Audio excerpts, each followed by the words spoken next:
Coming up, hundreds of people across Afghanistan drown in floods. Ya Allah. Unseasonably heavy rains destroy thousands of homes and bury hundreds of hectares of agricultural land in thick mud. The last 3 years has been drought. Now we're having to deal with too much water in a short space of time. Gamers face off with a fire-breathing dragon in a climate change virtual reality simulation, and imagine pilots lose control of the plane you're in. There's blood and there's bits and pieces just broken everywhere. The harrowing details of a Singapore Airlines flight and what experts say could likely become a regular occurrence. With climate change itself and the heating up of the atmosphere, we know that there is more volatility as a result in those jet streams. Just 2 degrees is on. Now, I can only imagine the absolute fear people felt on that. You're suddenly pushed 150, 500 feet vertically. Everything is going to move, including you.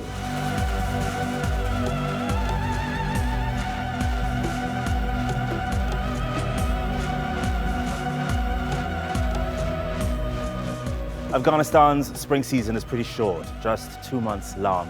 It's normally rainy too, but this year, the weather's behind a series of disasters across the country. And here's the backdrop. Afghanistan's political isolation makes it one of the least prepared countries to deal with climate disasters. Hundreds of people have died, thousands of cattle too, and large swathes of cropland were under a thick layer of mud. About 20 of the nation's 34 provinces were swamped by heavy rains, which followed an unusually dry winter and drought. But since the Taliban takeover in 2021, not only has foreign aid into the country diminished considerably, relief responses to natural disasters have also been hindered. The UN says Afghanistan is experiencing major swings in extreme weather conditions.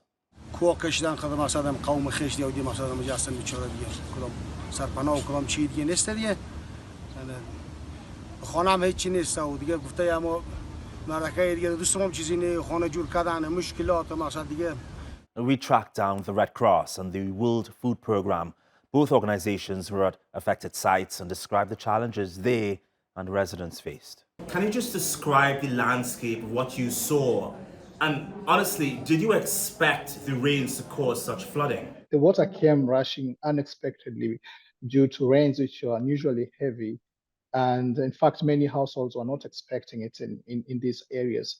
They said there was one man who survived who had just walked out somewhere to just check on livestock. And when he came back, his house was not standing. So you can see how sudden that was. Some villagers are describing it as the worst they've seen in more than 50 years.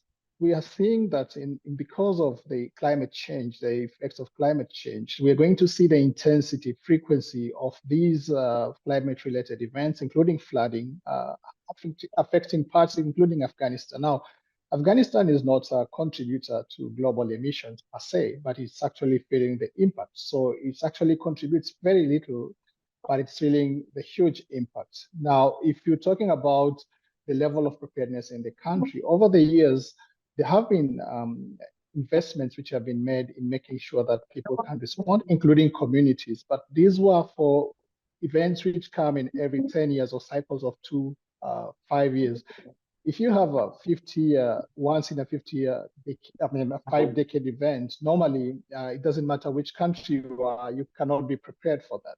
Now, that's one part of it, which just put context to it. But nevertheless, in the community, in some of these affected areas, what happened is that if you have a maid service which is functioning in a manner that is in many other countries which are advanced, and the authorities can then warn about the focus, and they can issue focus, and organizations like ours, including Afghan Red Crescent, can tell people to evacuate before these events happen. So there's also the element of making sure the local capacity is there to do these matters, which early warning, if you call it early warning, early action, saves lives.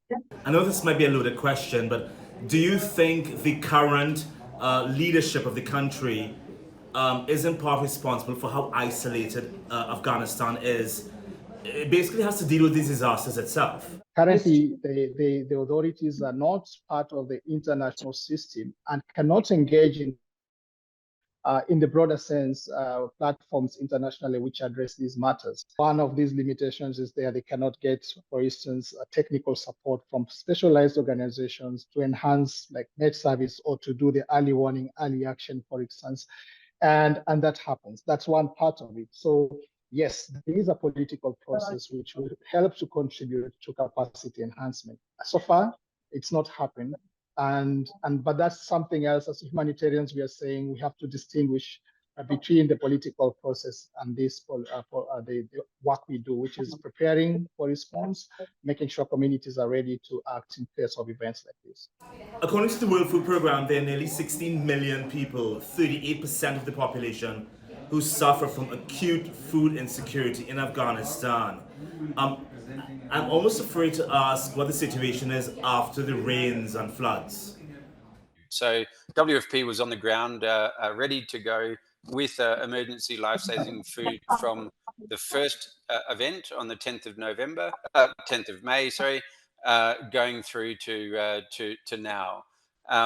So that's the first kind of critical component, is making sure that people have life-saving emergency food immediately or as soon as possible in terms of access, so that we can reach people with that assistance. The second part then is really looking at how we can mitigate these sorts of effects in the future. We look at things like building infrastructure, irrigation canals, flood diversion walls, check dams, things which are practical, community-based activities where the community is involved in the construction of these small infrastructure projects. What we see is that for the northeast and central part of Afghanistan, the flood projections start from around about now and go through to end of July. Now, that doesn't mean that the floods will happen. What it means is there's a higher likelihood that we're going to be seeing these sorts of events.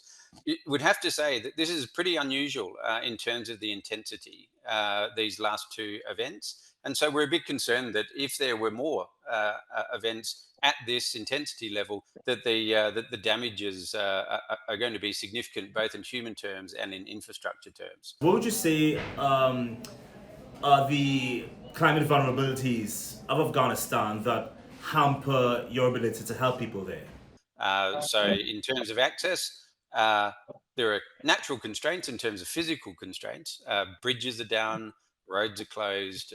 These sorts of access issues are very real. They're feeling that 20 years of war, regime changes, other kind of human-based disasters are now being overlaid by these increasingly high intensity natural disasters. So there's not enough water. The last 3 years has been drought. So you're having to deal with the impacts of longer term droughts on cropping, on livestock, on general living. Now we're having to deal with too much water in a short space of time, and how you manage that. Equally damaging, just a bit more short-lived. The mitigation, in many ways, is the same. How do we manage with the local communities to implement appropriate sort of activities that will assist them to continue to have their livelihoods and protect their livelihoods?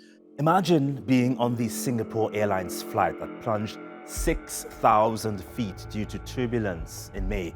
It was harrowing for the passengers, some of whom were asleep and violently woken up. People on the plane said it suddenly dropped shortly after the seatbelt sign lit up. Passengers and crew were thrown around the cabin in an episode they said lasted only a few seconds. But in that short span of time, scores of people were injured and a 73-year-old man died. I saw people from across the aisle just like going completely horizontal, hitting the ceiling and landing back down in like really awkward positions. People like getting massive gashes in their head, concussions. But what exactly is turbulence? Well, firstly, it's a weather phenomenon, an irregular motion of the air often associated with thunderstorms, and wind gradients. Light turbulence can cause slight and momentary changes in a plane's altitude, with passengers feeling a slight strain against their seatbelts. Moderate turbulence is more intense. You'll definitely feel it, and unsecured objects in the cabin could be dislodged. Severe turbulence, on the other hand, can cause large but abrupt changes in altitude, as well as changes in airspeed. The plane may, for a moment, be out of control. You'll feel violent forces even in your seatbelts.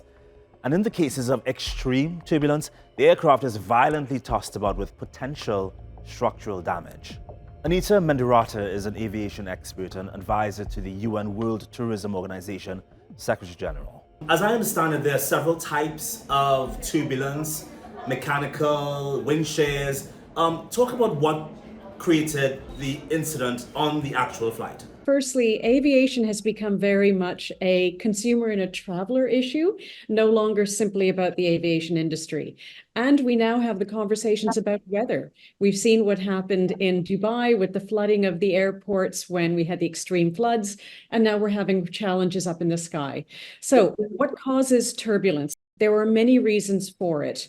And this is very much a convergence of everything that could go wrong, going wrong. SQ321, as we know, it was flying from Heathrow to Singapore, which is going west to east, which means you have the opportunity to go into a jet stream. Now, a jet stream is simply a column of air that allows the aircraft to, when it slips into that, move more rapidly and ultimately save fuel. With climate change itself and the heating up of the atmosphere, we know that there's more volatility as a result in those jet streams.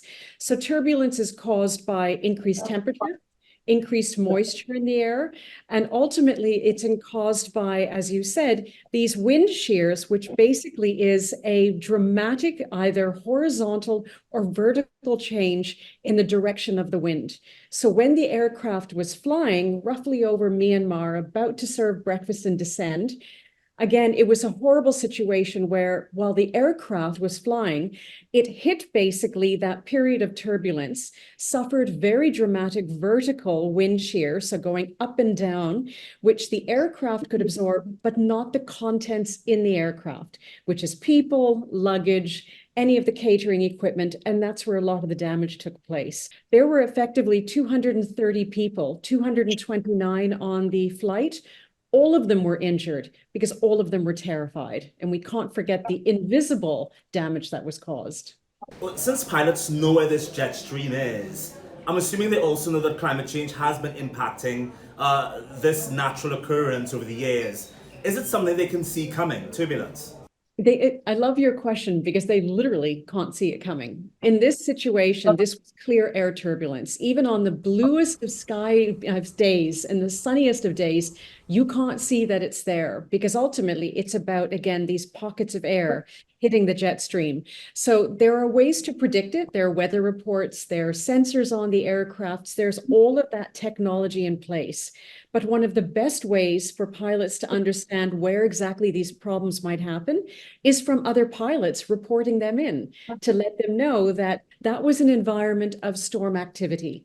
And when you marry that with the jet stream, with the challenges that are taking place with wind shear, you come up with this very dangerous cocktail, which caused such significant damage. How would something so violent not rip this plane apart? It's interesting you say that because aircraft, again, through any manufacturer, are tested rigorously, and it can be up to 45 degrees where the wings literally are given the flexibility to absorb the vertical wind shear when it happens and horizontal. It's the movable elements that are the challenge.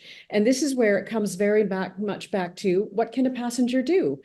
Anything that is movable in an aircraft, if you're suddenly pushed 150, 500 feet vertically, everything is going to move, including you, and including you alongside other passengers and other movable possessions. So this is where it becomes tragic, because if you think about it, it was breakfast time. The carts were out, the coffee containers were out, the crockery was out. Everything now is suddenly flying. It's thrown vertically upwards, downwards, in every direction. I wonder if there's a seat on the plane you would not want to be on during something like this. The pilot seat, quite honestly, only because they are much more aware of what could be happening and the danger involved. And then as a result, the responsibility to do everything in their power to rectify the situation. But when you're facing a situation like a wind shear and severe turbulence, there's only so much you can do. You're arm wrestling with Mother Nature. And this is where, again, as much as the seatbelt signs come off, this is why the crew is always telling us, keep your seatbelts on, especially when you're sleeping, and put it on top of your blanket, so that if anything throws things out, if it's invisible, if it's clear air turbulence, there is no warning. But on the topic of what you can and can't do, is there possibly a posture that a passenger could take the minute you realize there's extreme turbulence? Do you crouch down? Do you keep upright? What do you do? So it really is about making sure that everything that can be buckled in is buckled. Where sadly our devices become our danger, because whether it's a mobile phone, a tablet, a laptop, suddenly that is moving in every direction. It's really about making sure that when we as passengers travel, we take seriously putting things away before we go to sleep. This is one of the reasons as well why they're very conscious of how much hand luggage we take in. Because even if you put the hand luggage in the overhead, if there's severe turbulence, that overhead compartment is going to open. And suddenly that bag that you have up top, those bottles of duty-free wine and champagne, are going to be airborne. Speaking of global warming, the gaming giant Minecraft released a mini video game that's different from the others. It's called Heat Wave Survival, and in it, players face off with a fire-breathing dragon. In the game, these mythical creatures symbolize the villains of a changing climate and are used to inform players about how to tackle global warming. The dragon represents the threat of extreme heat and helps users understand how it poses a serious danger to our health and the environment. Players head to real-world locations from Greece to Nigeria and unlock the secrets of fighting the heat dragon. I spoke with Eleni Myrivili, Global Chief Heat Officer for the Atlantic Council's Arched Rock Resilience Center. They're the ones who funded the game in partnership with Minecraft. It looks like a really interesting game. What is the goal during gameplay, though? I guess to ultimately defeat the dragon. I'm guessing. Yes, well, that's kind of the original. But the original goal is to defeat the dragon. But in order to defeat the dragon, you go and you learn all these things that you have to do in different countries and in different cities and different settings. So you learn from the people in the cities what problem that they have with heat, and then you kind of learn how to deal with it. So after you have learned, you kind of go back and you deal with the dragon, and you are kind of stronger and you can defeat the dragon. Is there more than one villain in this, or is there just a dragon or different types of dragon? No, it's just one villain. It's a dragon, and the dragon creates these heat, fiery kind of blasts that happen. But it's just this one dragon. But the whole idea is that the dragon is creating this heat, or that the heat is the dragon, and that the dragon has to be dealt with, because it's costing people's lives. I'm curious about the use of a dragon, though. A dragon is obviously a mythical creature. It kind of gives the impression that, okay, dragons are not real, so maybe climate change isn't real either. Oh, I really don't think that's a bit of a far-fetched connection. I think that we can always, when we fictionalize reality, we do kind of create metaphors, such as, to make a dragon, to make heat into a dragon, or things like that. And I think especially for children, because this is for elementary school children, I think it's a good time to mix fiction and non-fictional and more fantastical and non-fantastical elements together. And they can really easily juggle with these differences and these issues. Children are the target of this game. It looks super interesting. I would play it. I'm assuming you would play it as well, because it is a dragon. I played it for a while. I did, and I was interested because of the, it's really kind of fun and interesting to see how these things that are the issues that you deal in real life, like, you know, what we that create policies in cities or that help cities kind of finance different things, or, you know, all of that kind of stuff that we constantly are striving for, like how it can be transformed into something that has elements that are a little more fantastical and that make it appealing. And there were little details that are always, you know, enjoyable to see how they are actually, this big word comes to my mind, but which is transmogrified, which means like really kind of or reorganized to be like a new thing, which is lovely. This is in part a production by the Atlantic Council, yes? Yes. The Atlantic Council in itself is an interesting funder of this because of its funders. For example, the UAE, a huge fossil fuel producers, funds the Atlantic Council. Goldman Sachs as well is a huge supporter of fossil fuels. So people are wondering whether or not there is hidden messaging in this game. Oh, that's a very loaded question. First of all, the Atlantic Council is made out of different centers. There's a center for Europe, a center for this, for that, for climate. We are in a center called the Arch Rock Resilience Center. And this Arch Rock Resilience Center doesn't get money from any of the places that you suggested.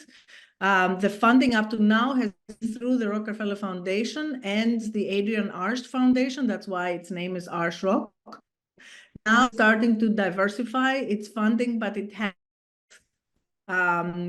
started to get other funders except from these original two, at least for the time being.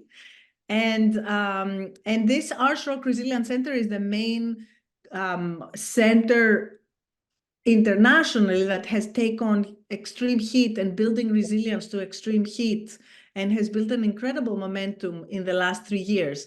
And part of the effort was to actually go into the gaming industry and try to collaborate with different people in the game industry to raise awareness with the developers of games around climate and around especially building resilience and adaptation, not only mitigation, which is lowering GHG emissions, but also like how can we protect people and ecosystems. And this is a kind of knowledge that is often missing.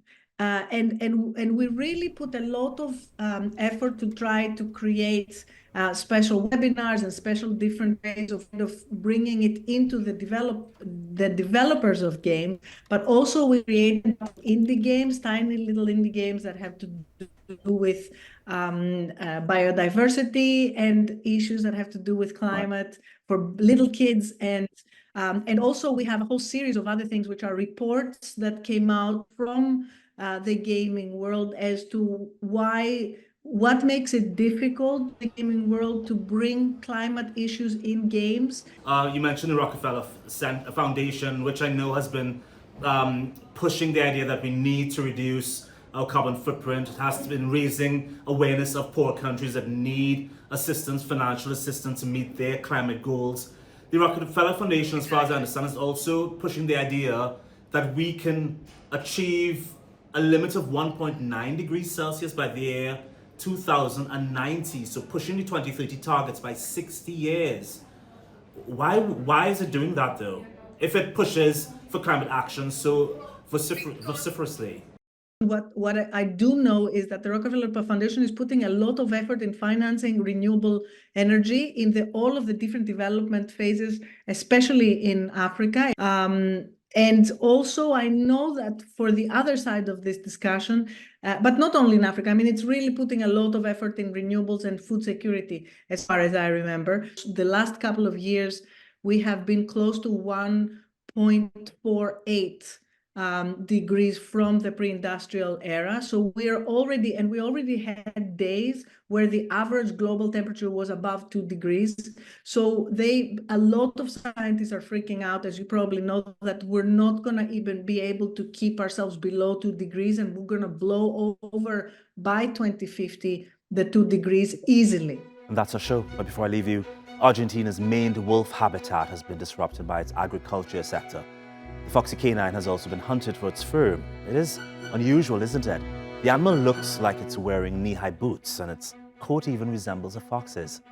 This video shows experts running medical tests on one of them and using a collar to track the animal's progress in the wilderness. It will now roam in the Parana River Delta region, an area where its relatives were previously sighted, possibly setting the stage for a family reunion.